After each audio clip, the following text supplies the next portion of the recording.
जा पर कृपा राम की होई, ता पर कृपा करे सब कोई। सभी मित्रों को, शिक्षक साथियों को विजयदशमी की हार्दिक शुभकामनाएं एवं बधाइयाँ।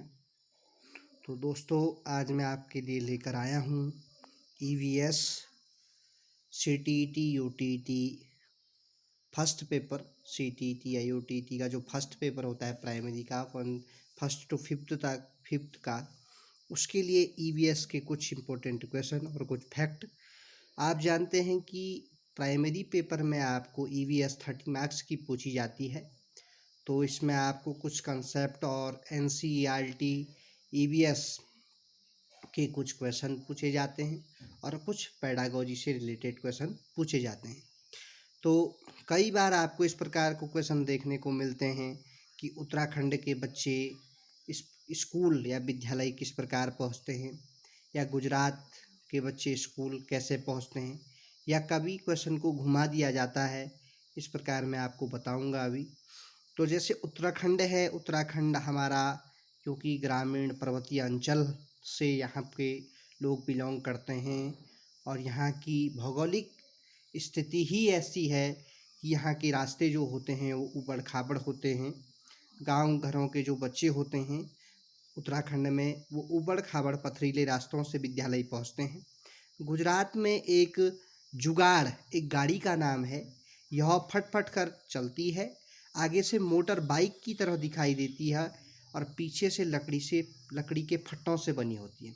कभी कभी क्वेश्चन पूछ दिया जाता है कि यह फट फट कर चलती है, आगे से मोटर बाइक की तरह दिखती है, पीछे से लकड़ी के फट्टों से बनी होती है। गुजरात के बच्चे इसी से स्कूल जाते हैं, इसका नाम क्या है?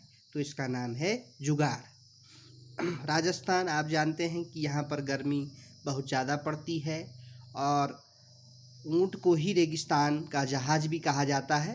तो राजस्थान के लोग ऊँट गाड़ी से विद्यालय जाते हैं। राजस्थान से आपको बहुत सारे क्वेश्चन ईवीएस के पेपर में देखने को मिलते हैं। अगला है वल्लम। लकड़ी से बनी एक छोटी नाव वल्लम कहलाती है और केरल के बच्चे इसी से स्कूल जाते हैं। कभी क्वेश्चन पूछा जाता है, लकड़ी से छोटी नाव जिसके द्वारा केरल में बच्चे स्कूल जाते हैं, इसका नाम क्या है? तो इसका नाम है वल्लम। ट्रॉली, लद्दाख के लोग ट्रॉली से स्कूल जाते हैं बच्चे।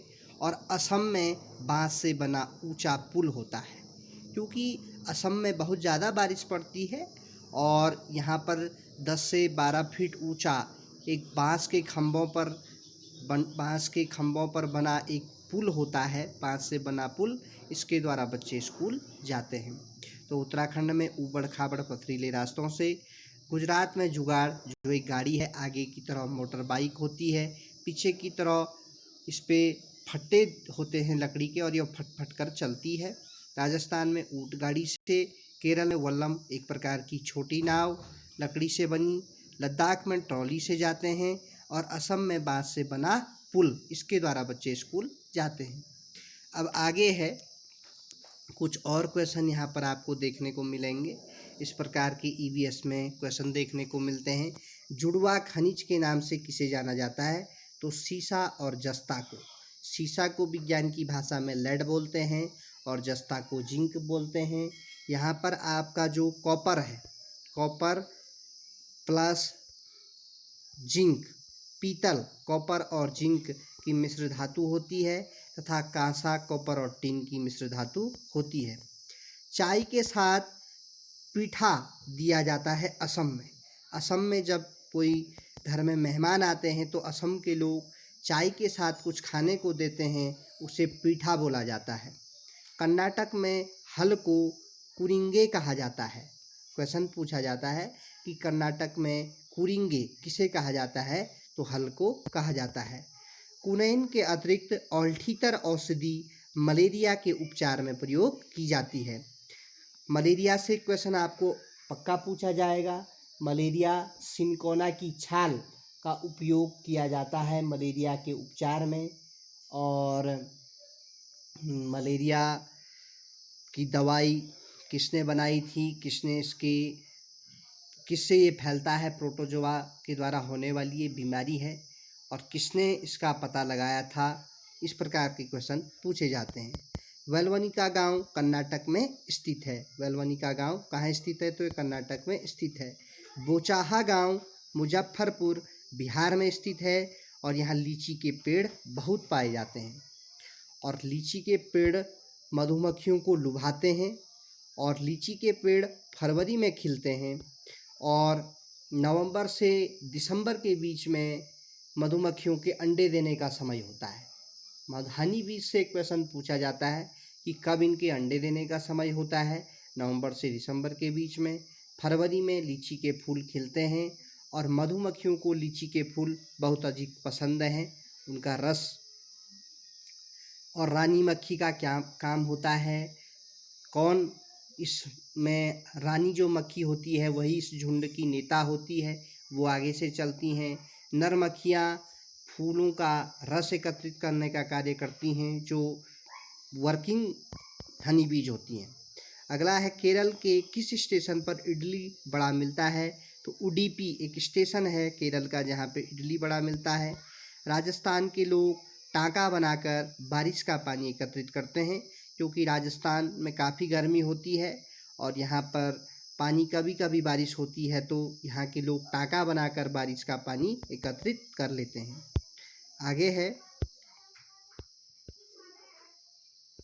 भोजन पकाने की सर्वोत्तम विधि है, तो भाप में पकाना, स्टेम में पकाना भोजन पकाने की सबसे अच्छी विधि मानी जाती है। भोजन पकाने के एक ढंग भूनने, रोस्टिंग का विकसित रूप है सेकना, बेकिंग।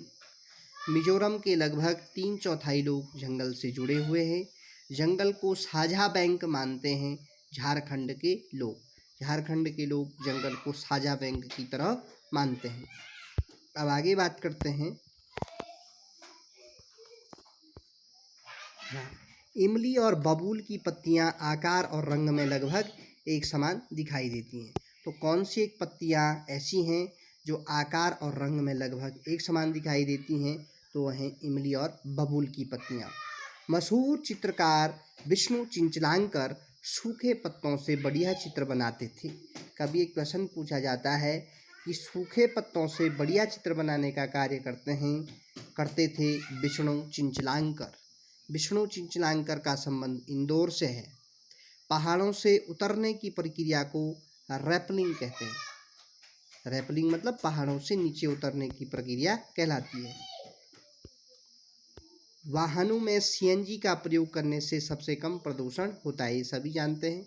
इत्र के लिए मशहूर जिला कन्नौज, यूपी का मशहूर जिला सेंट या इत्र के लिए प्रसिद्ध है।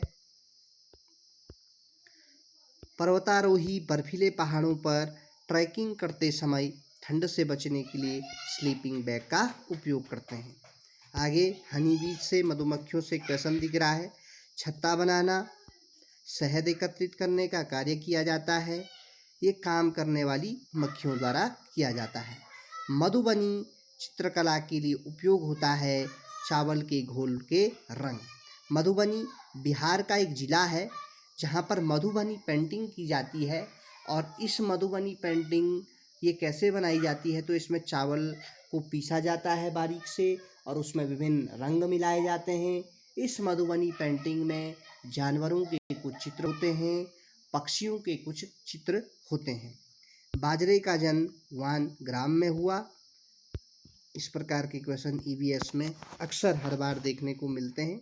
अगला है, हाँ, कभी पेट्रोलियम के उत्पाद, आपको क्वेश्चन बोला जाता है, 4 ऑप्शन दे देगा। पेट्रोलियम के उत्पाद हैं ग्रीस, पेट्रोल, पैराफिन, मोम या कोयला। तो कोयला, उसमें से छानना पड़ता है कि कौन पेट्रोलियम का उत्पाद नहीं है, तो कोयला, कोक या कोल ये पेट्रोलियम का उत्पाद नहीं है, जबकि ग्रीस, पेट्रोल, पैराफिन, मोम, डीजल ये सभी पेट्रोलियम के उत्पाद कहलाते हैं। भारत की संकटाग्रस्त पादप जाति है चंदन। खनिज तेल, कोयला किन चट्टानों में पाया जाता है, तो अवसादी चट्टानों में पाया जाता है। सतपुड़ा और विंध्य के बीच में कौन सी नदी बहती है, तो यहाँ पे नर्मदा नदी बहती है। वनीकरण का मतलब होता है फॉरेस्टिंग, अधिक वृक्षारोपण की प्रक्रिया। सल्फर डाइऑक्साइड गैस के पानी में घुलने से वर्षा का पानी अम्लीय हो जाता है। तो आप जानते हैं कि SO2 और NO2 यानी कि सल्फ्यूरिक एसिड और नाइट्रिक एसिड के कारण एसिड रेन होती है, अम्लीय वर्षा होती है। अम्लीय वर्षा से कुछ और रिलेटेड मैं आपको बता देता हूँ कि जब वर्षा के जल का pH मान 5.6 से कम हो जाता है तब एसिड रेन होती है।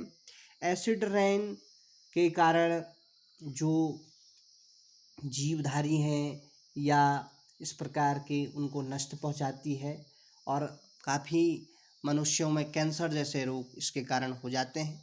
दूसरी चीज़ है कि इसी एसिड रेन के कारण ताजमहल का रंग पीला पड़ रहा है। इसको एक टर्म बोलते हैं स्टोन लेप्रेसी। स्टोन मतलब पत्थरों में जो लेप्रेसी हो रही है वो हो रही है एसिड रेन के कारण।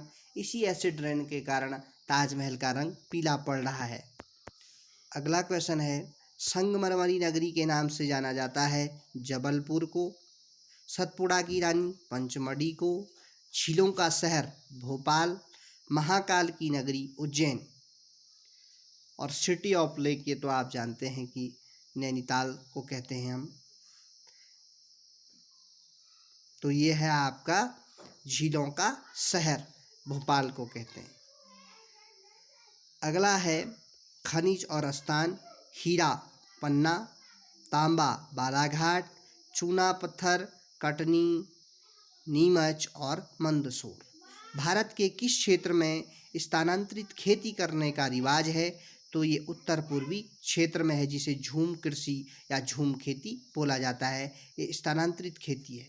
तो आप जानते हैं कि झूम खेती में क्या होता है कि लोग 6 महीने फसल उगाते हैं कहीं और किसी जगह पर और उसके बाद वहाँ से वो दूसरी जगह चले जाते हैं और वहाँ फसल उगाते हैं। जहाँ पर उन्होंने फसल उगाई है वहाँ पर जितनी भी जो वो घास फूस उगती है वो उसको फेंकते नहीं हैं बल्कि वहीं पे उसको जला देते हैं। और ये एक ही खेत में, छोटा से खेत में बहुत सारी फसलें उगाते हैं और ये फसलें मुख्य रूप से वर्षा ऋतु में उगाई जाती हैं। जैसे इसमें मिर्च है, आपका करेला है या सब्जियों से रिलेटेड या धान की खेती मिजोरम में लोग करते हैं जिसको हम झूम खेती के नाम से जानते हैं। और ये मतलब 6 महीने के लिए उसको छोड़ देते हैं। जो घास फूस जो खरपतवार उगती है उसको वहीं पे जला देते हैं, इससे वहाँ की खरपत जो उपजाऊपन है मिट्टी का वो बना रहता है। और एक ही खेत में विभिन्न प्रकार की फसलें उगाते हैं। लगभग 9 फसलें जिसमें होती हैं जो वर्षा ऋतु में होती हैं मुख्य रूप से, जिसमें आपका धान भी आता है और कुछ इस प्रकार की सब्जियां, मिर्च, करेला, कद्दू इस प्रकार की चीज़ें आती हैं। तो आज के लिए इतना ही, फिर हम बात करेंगे आगे। थोड़ा सा और है क्वेश्चन, अल बरूनी किस देश से आया था? तो ये उज्बेकिस्तान का एक यात्री था। क्वेश्चन पूछा जाता है, उज्बेकिस्तान का यात्री अल बरूनी भारत आया था। मछलियाँ खतरे की चेतावनी एक दूसरे को कैसे देती हैं? तो ये इलेक्ट्रिकल वेव्स, बिजली तरंगों द्वारा एक दूसरे को खतरे की चेतावनी देती हैं। ग्लोबल वार्मिंग एक प्रकार का फोटो केमिकल इफेक्ट है यानी कि प्रकाश रासायनिक प्रभाव है।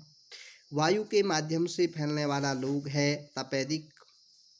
सूर्य की सहायता से विटामिन डी का संश्लेषण कहाँ होता है? तो स्किन में होता है। ये क्वेश्चन कई बार पूछा गया है कि विटामिन डी का सिंथेसिस हमारी बॉडी में कहाँ होता है? तो स्किन में होता है। अब यहाँ पे दो चीज़ें ग्लोबल वार्मिंग और ओजोन लेयर से रिलेटेड हैं। तो आपको पता है कि जो ग्लोबल वार्मिंग है वो कार्बन डाइऑक्साइड, मीथेन और वाटर वेपर इसके लिए उत्तरदायी हैं। और ग्लोबल वार्मिंग से रिलेटेड होता है Kyoto protocol. Kyoto protocol global warming से रिलेटेड है, जबकि मॉन्ट्रियल प्रोटोकॉल ओजोन लेयर से रिलेटेड है, ओजोन परत से रिलेटेड है।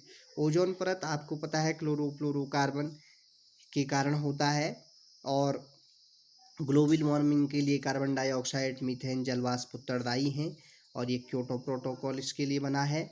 और मॉन्ट्रियल प्रोटोकॉल ओजोन लेयर से सुरक्षा के लिए बनाया गया है। तो ये क्लोरोफ्लोरोकार्बन इसके लिए उत्तरदायी हैं। तो आगे हम आपको वेरियस कंसेप्ट चीज़ें प्रोवाइड कराते रहेंगे। आज की वीडियो में इतना ही, धन्यवाद।